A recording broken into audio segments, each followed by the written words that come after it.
जगह हिंदू संगठनों ने जोरदार प्रदर्शन किया। शिमला के संजौली में प्रदर्शन के दौरान हुए लाठीचार्ज के खिलाफ हिंदू संगठनों ने आज हिमाचल बंद बुलाया था। संजौली मस्जिद विवाद को लेकर हिंदू संगठनों के प्रदर्शन के दौरान पुलिस ने लाठीचार्ज किया था, जिसमें हिंदू संगठनों के कई कार्यकर्ता घायल भी हुए थे। और आज की तस्वीर हम आपको दिखा रहे हैं कुल्लू हिमाचल प्रदेश से, जहां पर आज बंद का आह्वान किया गया था। ऐसे में तमाम जो व्यापारी थे, जो दुकानदार थे, उन्होंने अपनी दुकानें बंद ही रखी। किसी भी तरीके का कोई व्यापार नहीं होता हुआ दिखा। और ये विरोध है लोगों का संजौली मस्जिद को लेकर।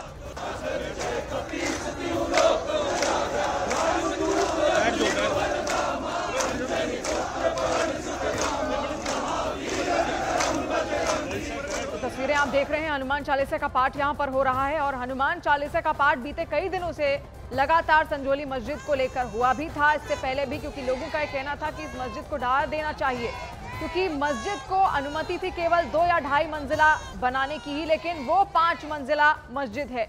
और ऐसे में ये विवाद जब निकलकर सामने आया, क्योंकि एक व्यक्ति की अचानक से पिटाई की गई और पिटाई करने वाले जो व्यक्ति थे वो सब जाकर उसी मस्जिद में छिप गए थे, जिसके बाद एक बार फिर से उभर कर ये पूरा मसला निकलकर सामने आ गया। आपके सामने है किस तरीके से हिंदू संगठन अब एकजुट हैं और उन्होंने इस मस्जिद का विरोध भी किया है। 5 मंजिला मस्जिद बीच में आप देख पा रहे हैं, और इसी मस्जिद को लेकर ये पूरा विवाद यहाँ पर दिख रहा है। तीसरी तस्वीर है जहाँ पर महिलाएं सीधे सामने आई हैं और महिलाएं भी इसको लेकर विरोध प्रदर्शन लगातार कर रही हैं। उनकी भी यही मांग है कि इस मस्जिद को यहाँ पर हटाया जाए। इसके अलावा जो स्थानीय लोग हैं वो ये भी कह रहे हैं कि कई सारे लोग बाहर से आकर उनके शहरों में बस रहे हैं। यहाँ पर किस तरह से विरोध प्रदर्शन जो है, यहाँ पर कुछ स्थानीय लोग हैं जो आह्वान किया गया था, उनकी तरफ से यहाँ पर नारेबाजी की जा रही है। सर, क्या नाम है आपका? चंद ठाकुर। जरा आप बताएं इस विरोध प्रदर्शन के बारे में। आज का जो विरोध प्रदर्शन सुन्नी के व्यापारियों द्वारा किया जा रहा है, यह प्रदर्शन जो है यह प्रदर्शन संजौली में हमारे हिंदू भाइयों पे जो लाठीचार्ज हुआ उसके विरोध में किया जा रहा है। हाँ जी। और यहाँ पर क्या मांगे हैं आपकी? हमारी प्रशासन से ये मांगे हैं कि जो बाहर के प्रवासी लोग यहाँ पे आते हैं, हिमाचल के बाहर के कोई भी लोग हैं, उनकी यहाँ पे प्रॉपर तरीके से उनकी पुलिस वेरिफिकेशन की जाए। बिना पुलिस वेरिफिकेशन के कोई भी प्रवासी मजदूर, ठेकेदार या फेरी वाला कोई भी आदमी जो है वो यहाँ पे गांव में जाके काम ना करे या बाजार में कोई काम ना करे। और हमारी प्रशासन से ये भी मांग है कि किसी भी बाहरी हिमाचल के लोगों को जब तक पुलिस वेरिफिकेशन ना हो जाए तब तक कोई भी लोग अगर उनको मकान देता है या दुकान देता है तो उस मकान मालिक के अगेंस्ट कार्रवाई की जाए। और दूसरे ये भी हमारी मांग की जाती है कि जो ये बाहरी लोग अपना आधार कार्ड दिखाते हैं जिसमें सबकी डेट ऑफ बर्थ एक ही होती है, इन सब की पकड़ के इन सब को इनकी फिंगरप्रिंट से इनका आधार कार्ड चेक किया जाए और इनको 420 में अंदर डाला जाए। मैं ये कहता हूँ कि जो भी जितने बाहरी आ रहे हैं यहाँ पे प्रवासी आते हैं और फिर वो यहीं पे ठिकाना बना लेते हैं अपना। और ये कहने का मतलब मेरा ये है, हमारा एक व्यापारी एक दुकान का किराया 3,000 देने में असमर्थ है, ये 20-20 हजार दुकान का किराया देने में सक्षम कैसे हैं? मेरा ये भी एक बोलना है कि ये कहां से इनका ये जो फंडिंग हो रही है कहां से आ रही है, इस पर पूरा कार्रवाई होनी चाहिए। एक कानून के दायरे में काम होना चाहिए। बस मेरा यही मानना है कि प्रशासन हमारा लूज है।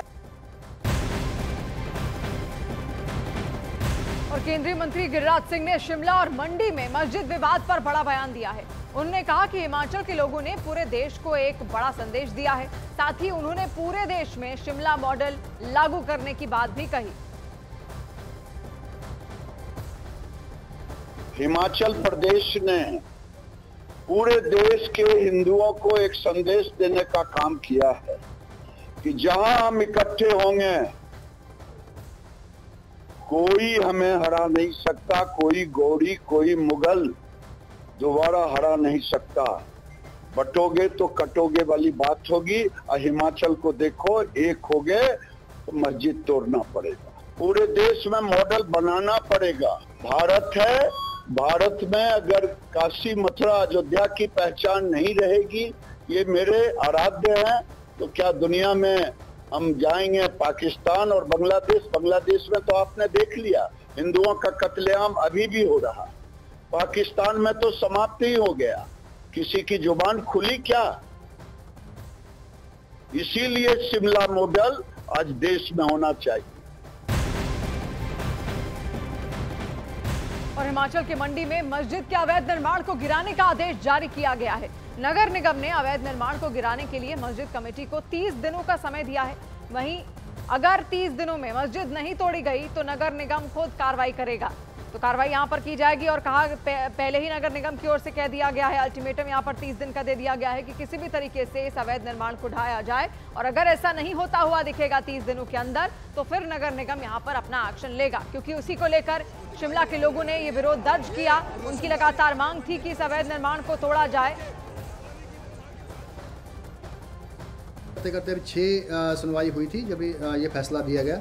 इस फैसले में क्योंकि ये क्लियर हो गया था कि उन्होंने बिना मैप की अप्रूवल के ये बिल्डिंग का निर्माण किया था, जो भवन बनाया था वहाँ उसका निर्माण किया था, तो वो कम्प्लीटली अवैध पाया गया। क्योंकि जब कोई नक्शा अप्रूवल के लिए सबमिट नहीं किया या सबमिट किया तो रिजेक्ट हो गया, तो उस दशा में फिर हम ये नहीं मान सकते कि वो कितना पार्ट उसका इलीगल है या लीगल है, वो पूरी बिल्डिंग ही इलीगल हो जाती है। तो इस सारी प्रक्रिया को अपनाते हुए आज हमने कम से कम 3 महीने के अंदर, मैं समझता हूँ कि हमने ये फैसला दिया है और उन्हें ये बताया गया है, ये फैसला दिया गया है कि वो 30 दिन के अंदर उस भवन को उस भवन के निर्माण से पहले की जो अवस्था थी उसमें ले आए। अन्यथा फिर हम जो है विभागीय कार्रवाई करते हुए उनके रिस्क और कॉस्ट पे उसका जो आगे कार्रवाई है वो करेंगे।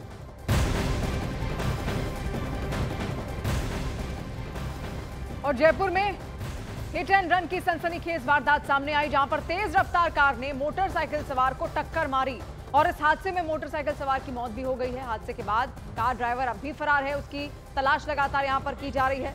और ये तस्वीर आप देखिए, सीसीटीवी फुटेज जो निकलकर सामने आया है। अचानक से एक कार पीछे से आती है और मोटरसाइकिल सवार को टक्कर मारती हुई आगे चले जाती है। बताया ये जा रहा था कि जो मोटरसाइकिल सवार था वो कहीं पर डिलीवरी देने जा रहा था, लेकिन तभी अचानक से कार पीछे से आई तेज रफ्तार के साथ, और रफ्तार का कहर कितना जोरदार था आप इस वीडियो में समझ सकते हैं। जो मोटरसाइकिल सवार था उसकी मौत हो गई और कार ड्राइवर फरार है।